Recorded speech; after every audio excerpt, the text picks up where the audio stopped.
This morning, I'm reading in Hebrews, and kind of got something kind of impressed upon me, and I'm not sure exactly who it's for. So hopefully someone that is hearing this message will know. It's a question. It's something that you're dealing with that you don't really understand. I'm not sure exactly why, but I get little stuff, and how I could like make little notes to the side and things as I go through. I don't know. I'm just gonna go ahead and say it, and this is gonna be pretty quick, and just it's for someone out there. I'm not sure who you are, but it's important.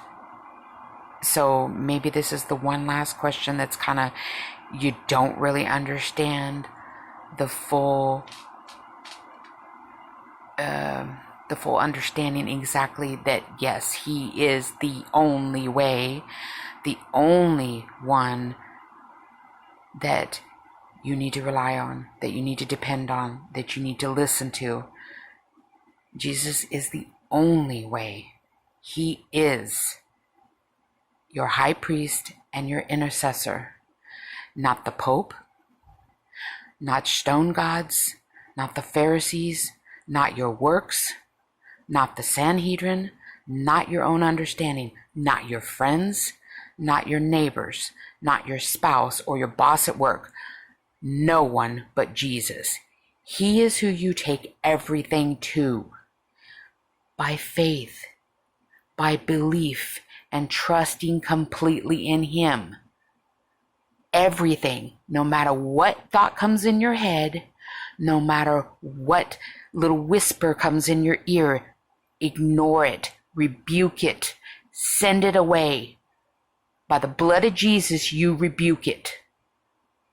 He will be there for you. He is your rock. He is your strength. He is the only one that can help you with it. All you have to do is call upon him. Don't be afraid. If you're questioning it and you're wondering, should I really do this? Can he really do it? Yes, he can do everything.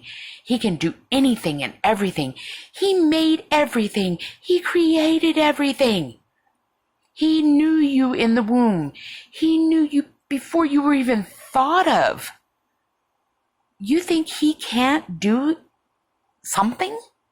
He can do everything. And he doesn't have to ask permission. Even the principalities and Satan, they have to ask permission to plague you.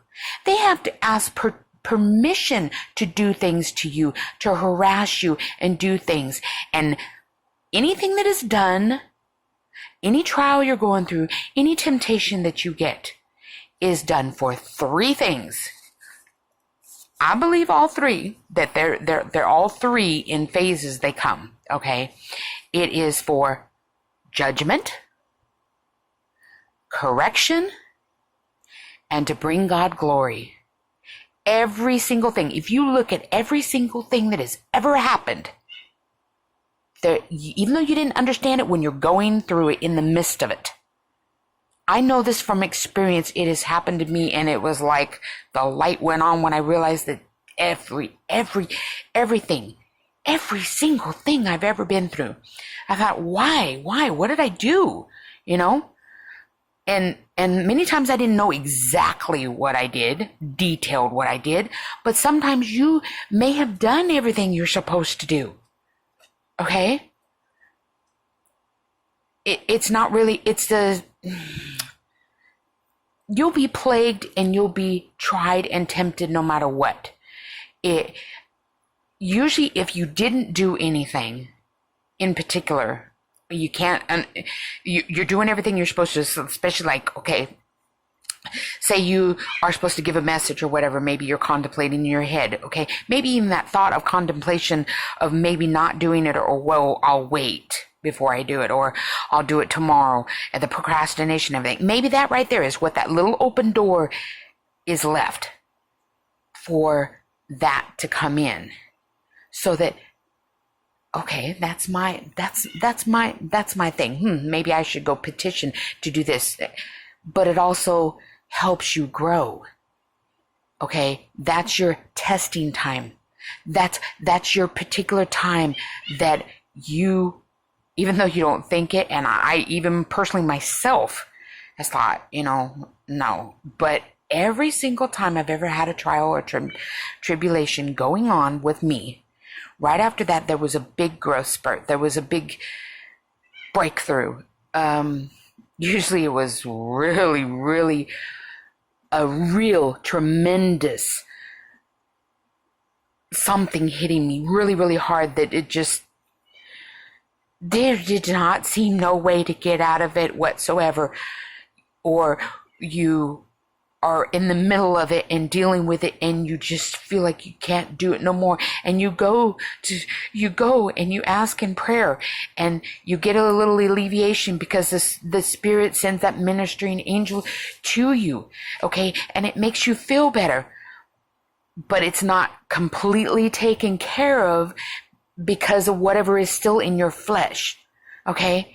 And then an hour later or later on in the day, it could be something that somebody says, somebody does, something that you see that kind of, I don't know, maybe triggers something in your memory, or just, still trying to have that spiritual warfare coming at you, attacking you. Who knows what it is? Okay. All I know that sometimes that happens, but every single time that happens, I'm sorry, but most people, if they would do this, if they would drop to their knees right then and there, rebuke it first and drop to your knees and ask, if you can't rebuke it, then you don't know exactly how you're going to do it, or maybe you might do it wrong and make it worse, whatever. Try not to doubt. Okay. It's really hard. Yes, I know it's really hard, but you can do it, but not by yourself. You do it with Jesus, but with his blood, the faith, the belief that it will be taken care of, and anything you ask him, he will do. I don't care what it is. You may not get an answer right away, things you ask, and a lot of times we ask things that really aren't good for us. But even those things, sometimes they're answered too, but they don't always turn out the greatest. But it could be another test itself. No one knows. No one knows the mind of God. No one knows exactly. He's the only one that knows everything. Even Satan doesn't know everything. Even the principalities don't know everything. And if most people don't know this and understand this, okay, when you get the little whispers in your ear and the doubt comes in and, things like that. A lot of times you think it's your conscience. It's not always your conscience. It could be spiritual principalities whispering in your ear, trying to bring doubt and everything. If you have an open door, sometimes it gets in there and it works on you. Okay. Usually if you really go back and you think about this, usually things that come at you are not things that is an absolute known thing if it's the future. This is what I've learned over the years. This is a little imparted wisdom. Okay. When Satan and his principalities come at you and they whisper things and put doubt there and things like that, that a lot has to do with our insecurities, a little bit of where you didn't think you were good enough, whatever the reason is. Okay, there's something in your flesh that allows that to come in. Once it comes in, it'll be something like something from your past that comes up. This 9 times out of 10 is something you've already conquered or you're working through, but it's played on you by fear and what the past, Satan and his principalities know that's already happened. Okay. They can come at you with that. They know that. Okay? They're watching us all the time, whether you think it or not. They're learning. The angels that are the messengers of God, they watch that, they learn too. Okay? All of them are learning, the good and the bad, both. Okay? Because we're different than they are. Okay? They watch. They see what you're going through. They see what you say. They see how you react to certain things. They kind of, I guess you could say, take notes so that those are things that they can hit you with. Okay? The bad ones anyways, that are causing the doubt and the plaguing you with all kinds of afflictions and all kinds of different things. You may, have you ever noticed sometimes where you, I've had this happen quite a few times. You, for whatever reason, you don't get along with somebody anymore. You've outgrown them, you think, and you just kind of drift away from each other. Okay. And then you have a big growth spiritually in your life and everything. Things are going great and all that. Then when you have a time of testing or something that you need to deal with and go through, mysteriously, out of the blue, that person that a long time ago got put to the side or whatever because you didn't agree with something, you outgrew them, whatever the reason was, that person somehow ends up back in your life again. Hey, how you doing? I haven't seen you in a long time. And then you get to reminiscing about all the old stuff. A lot of times old bad stuff. And hey, wait a minute, I got an opportunity to mess with it. That's what comes in. They're not purposely doing it. Maybe they don't know. Maybe they don't understand. There's a reason why those people are no longer in your life. It was only for a short period, a short time. It wasn't meant to be forever. Doesn't mean you won't ever see them if everybody comes full circle and comes to know Christ and everything. And then when we all go up, we see each other again. Okay? But on this earth, in this life, here, in this world, not on the other side when we go to meet Jesus, that time would be done if it's only for that season. Okay? You might have a passing thought about that person, and if it's something that it's a passing thought, but maybe, okay, there might be still in it or whatever, and you want to pray for them. Don't be afraid to pray for them, even if they're not in your life anymore. Maybe they need it. Maybe there's something that they're going through at that time that they need prayer for. Pray for them. I've passed people on the street, and I don't know all the circumstances, what's going on with them, what they're dealing with. No one knows that because we can't see into their mind. We can't see what is going on. We have no idea. Okay? That's another reason why not to just look at somebody on the outside or some little passing thing as they're passing you. They say, maybe, they make mistakes too. We're not perfect. They're not perfect. They make mistakes. They might spout off something that maybe they shouldn't say or whatever, but we don't know why they're saying it. So, and we're all guilty of having this thought like, oh boy, that person really is like really, really bad, or this or that or whatever, or, oh, they shouldn't talk that way and everything. And that's pretty much something we shouldn't do either. We're all guilty of it. And anybody says they're not guilty of that, they are lying. And I'm sorry, but any lie is a lie, whether it is for good intention or, I just stretched the truth a little. I just didn't want to hurt that person's feelings. It's still a lie. Even if you didn't want to hurt that person's feelings, maybe they needed to hear it. Maybe that's the one thing they needed to hear. Somebody finally telling them the truth. Everybody goes around all through life and everything being afraid to say anything to anybody. Seriously? Wake up. Maybe that's the one thing that if they get somebody actually tells them the truth, Okay, yeah, you have some nuts out there too that, you might say something, they might go off on you or something, but it doesn't matter. Even if they do, even if something was to happen to you, so what? You walk out, you step out and get hit by a car. So what? If you're in Jesus, you don't have to worry about it. Okay, this flesh is gone. So what? As you're there with him. You're assured in him. You're going to him. You don't have to worry about it. If you've got everything like you need to, you believe in the death, burial, and resurrection of Jesus Christ, you're set. You go out there and a bomb drops. You're set. Don't worry about it. Life's too short to worry about all that. Seriously. Life is too short to worry about all that. I'm guilty of this. I have had one heck of a week. I've been wanting to pull out my hair.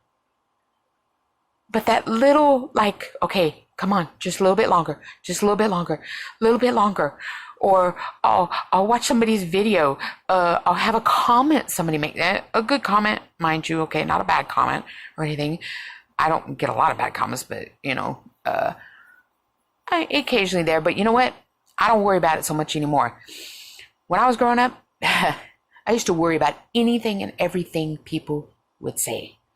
I was very, very self-conscious, that, okay, they were going to make a comment about my clothes, because when I was growing up, we didn't have a lot of money. So, I had a lot of, thrift store clothes, clothes my grandmother made, clothes my mom made, hand-me-downs, stuff like that. So what? They were clothes. I didn't have the latest and greatest of everything. And yeah, it did hurt when people would and laugh at me and stuff like that. Oh, you got old clothes, or oh, you got a hole in it, or oh my gosh, that's what was in last year. So what? But it used to bother me. It used to really bother me. So what? I'm not there to impress them. That's the way I look at it now. You like me, you like me. If you don't, you don't. I don't care. I'm not here to please you. I'm here to please Jesus and do what he tells me to do. I learned a long time ago. And you know how much a relief that was to finally put that bag down? That bag down of worrying what everybody thought of me? That was, that was a big, big roll-on luggage. And I was so happy to get rid of that. Don't be afraid. Don't be afraid. If you're questioning something because you're afraid, and you're afraid that you can't do it, yeah, you can't do it alone. But you got an advocate. You got Jesus. He intercedes for you. He's your high priest. Call on him. Trust me, he hears you. He will hear you. And I know whenever I call on him, you most people, even when you think, okay, you call on him and he didn't answer. Okay, have you ever sit there and you're really upset about something, or you're going through something and you just need a little comfort, okay? You need a little reassurance.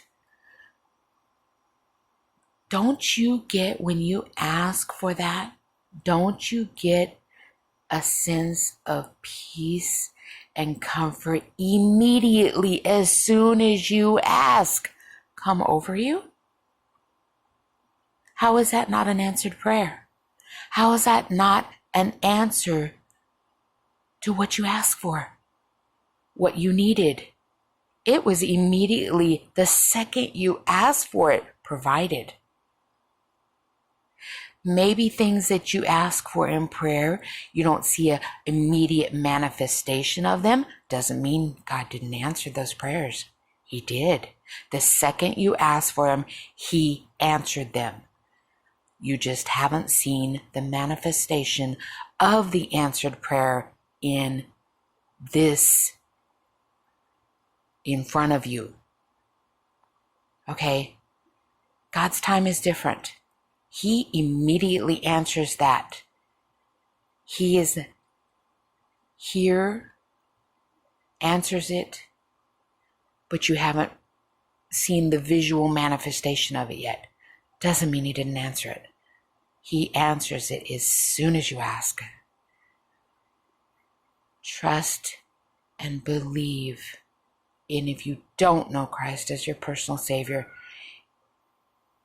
what have you got to lose to ask him? If you've tried everything else, just like when you say you need to go on a diet and you've tried every diet known to man that, and you can't, or you lose a little bit of weight, but then it all comes back or whatever. Okay, those are of man. Those are not of God. Those things that we do and try, they're of man. Man fails. Man cannot do everything for you. The world cannot do everything for you. It can convince you or make you think that it can do it, but it can't. Man can't. Man will, because he's the flesh, man will fail you. The only one that will never fail you is Jesus. He will never fail you. And it's hard when you first come to him because you were living in the flesh, okay, before you come to Christ, okay? And everything seemed to, you had a little things here and there that might happen or something, but it never was really, really, real bad, okay? Well, part of the reason why that is because you're in the flesh, you're sinning, you're doing what you're not supposed to do. Satan and his principalities don't really mess with you because they know they got you already, okay? But as soon as you come to Christ, he's a threat now, or she's a threat now. Wait a minute. Wait. That one, we lost that one? Oh, no. We got to do whatever we can to get this one back. He just doesn't realize, and the principalities don't realize, that once you actually truly come to Christ, you believe and you trust and depend on him, no matter what, he, the principalities, yourself, anyone else cannot remove you from Jesus' hand. No one can remove you. No matter what they tell you out there, you do not get removed out of the Father or the Son's hand. No, it doesn't happen. Okay? Once you are saved, that's it. You're saved. That Spirit will come in and prompt you and help you and guide you and chastise you if you do something you're not supposed to, but in a learning way, like a father would, or a mother would, or an aunt if your aunt raises you, or a grandmother or a grandfather. They'll guide you and teach you, okay? Help you along when you do some. It's like when you're riding a bike, okay? And you have training wheels on. This is the very beginning when you're a new Christian, okay?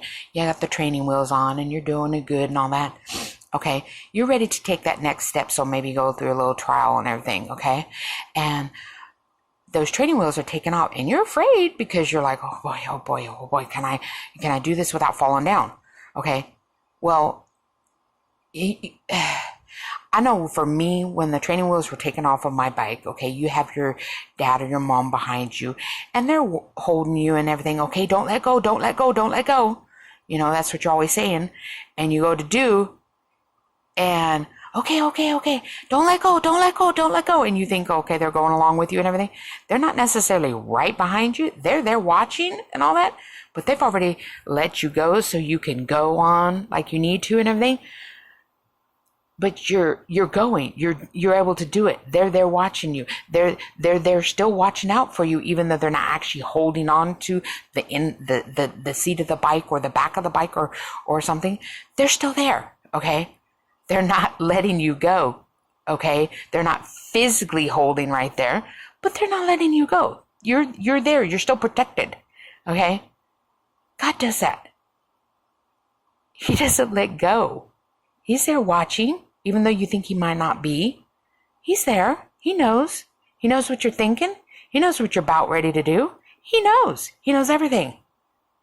And those thoughts that come in your head and everything, you don't think he doesn't know what's going on. He doesn't know those thoughts are being put in your head and everything. He's just waiting to see how you react.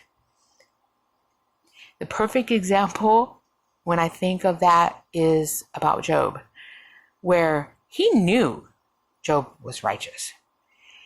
And he knew he would mess up. No matter what you do, no matter what you come at, oh yeah, just basic kind of like as appeasement in a way. Oh yeah, you can go ahead and do it, but you can't kill him. Okay? He didn't say that it could kill him.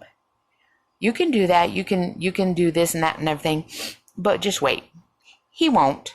He won't. Oh yeah, well he'll do this and he'll curse you and this and that and everything. I'll get him. That's what Satan was thinking. You know he was thinking that. It says so in his word. That's what he was thinking. And that's what he was talking about. He thought for sure, oh, well, I do this. Assuredly he'll, that and curse you and all that. No. Job was very well grounded in faith and belief. And he trusted and believed 100%. That no matter what. Now, didn't mean he didn't get a little bit upset and question and everything when he kind of got a little bit up there, and then God was saying back to him and everything, well, were you there when I created doesn't mean that you can't get upset and kind of question when God does something. Yeah, you can. Okay? That's how we learn. Whenever you see something and you're going along trying to learn something or going through something and you don't quite understand, okay, don't just sit there and mope and pout and fume. You ask questions, okay, well, I don't understand, I've been doing this and you told me to do this, I did this and everything, but then I got this, I don't understand, what am I doing wrong? What should I do? I mean, I don't understand, God. And when I pray, I don't have this big, fancy, elaborate prayer. I talk to him like I would my father, my mother, my grandmother, anyone, like I would talk to you. That's how I talk to him. That's how I talk to him. Don't be afraid that you don't have to have this special, elaborate, showy prayer. If you're sincere from the heart, it doesn't matter how simple or elaborate you make it. It's your heart he's hearing. Your intent is what he's hearing. That's what he's hearing. That's what he's seeing. Do you really, really mean it? How bad do you want it? How bad do you need this? How bad do you need my help? And when you cry, especially when you cry out in your prayers, he hears every one of them. Even before you pray, I really truly believe he sees when we're going through, and he's just right there saying, oh, is she gonna call on me? Is she gonna call on me? I want so much to make it better. I want so much to help her or him with this. If he would just call my name, would just ask, I would deliver. I would give it to him right then and there. They just need to ask me. When are they gonna ask me? When are they gonna ask me? I love them so much. I love them so much. And I want them to be happy. I want to give them what they want. But I need them to ask me. Because if you don't ask him, you're not going to get it. No matter how much you cry about it, no matter how much you really, really want it, if you don't ask God, you won't get it. You got to humble yourself and ask him, and he will give it to you. He will give it to you. Mean it. Believe and ask, and He will give it to you. No matter what you ask for. He wants you to be happy. He doesn't want to see us suffering. He doesn't want to see us hurt. He wants to help us. But sometimes we have to go through certain things even though we don't understand it because of our growth, or maybe to help another, maybe through it, something that still needs to be coming out of our flesh that is harmful for the next phase that's coming. Who knows? We don't understand it. God knows all of it. So He understands why, and He knows why. He knows what His purpose is for us. We don't understand it. We're not really meant to understand exactly the whole big picture right now. We can get an idea of it, but we may never know exactly what it is until we're in His presence. Then maybe we'll understand the whole complete picture then. Reading the Word, getting in the Word, we understand exactly, what we're supposed to do if we understand it and get the revelation for it, but we still don't have the entire picture, but we sure can strive to have the best of the picture, the tools that we need to accomplish what He wants us to do. You just have to trust and believe that. Just believe. Believe.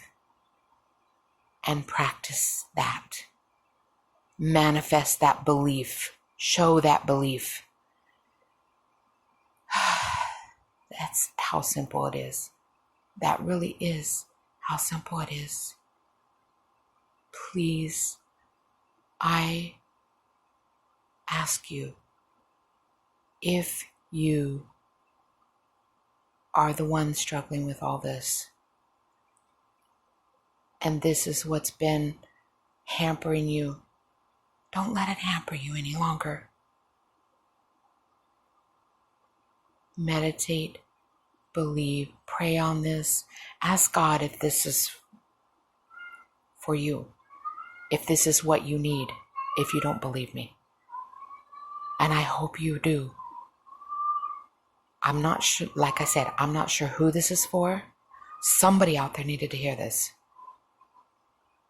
I know it helped me, but I believe it was for someone else.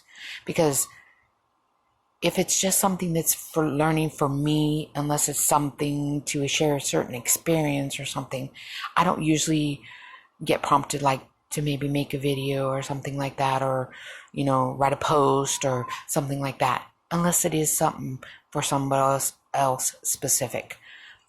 If it's for me, but maybe might help somebody else, but it's not like the entire thing, then maybe I'll mention something about it maybe, but that's usually what it is.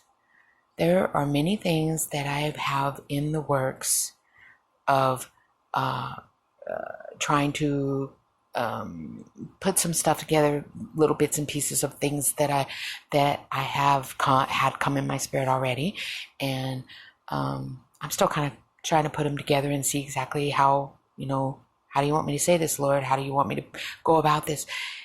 I think we all kind of do that when something's given to us. I'm pretty sure I'm not the only one that this happens to, but that with this was an urging, like I needed to do it immediately. So I obeyed. I did. And I hope and pray this helps you. Never give up. Believe in Jesus. Call on Him when you need Him.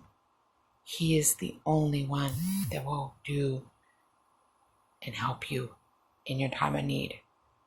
He's the only one really you can turn to and believe 100% that He will help you, even when all the other doors seem closed.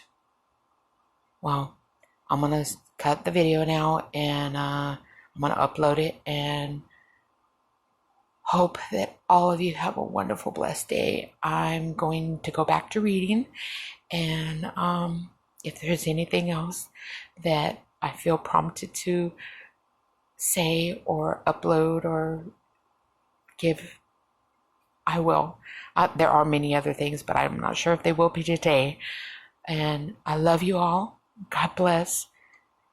And call on Jesus when you need him. Call on him. Don't be afraid. Be bold. God bless.